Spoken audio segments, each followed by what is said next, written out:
Have you ever felt like technology is controlling your life?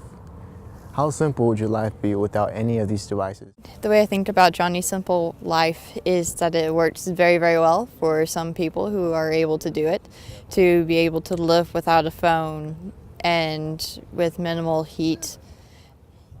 It takes somebody whose job profession doesn't necessarily require that type of separation. What I think about his simple life, I think it's super humbling. I think it's really cool that he would decide to live that way and have that lifestyle.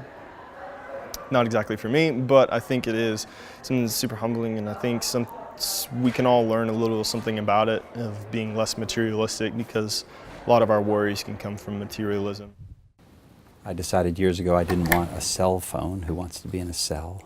And I didn't like the interruption of it. And so I have a landline, and I'm here between 6:30 and 7 every morning. So I went from living in Europe, a very privileged life, to being in a cottage with no indoor plumbing and no electricity. And actually that was where our family was the most at peace. I went to MTSU as a student 50 years ago in 1968. And I went out and I hitchhiked 40,000 miles looking for the truth. The way I got into woodworking, I think, was really because I like to teach. And I also like to teach people how to live simply. Not having lights in every room and not having a room for each of us individually meant that we had to share space. Now the other thing is, I really appreciate it.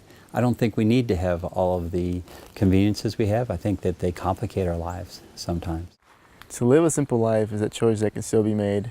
It's those who choose that path that see life in a completely different way.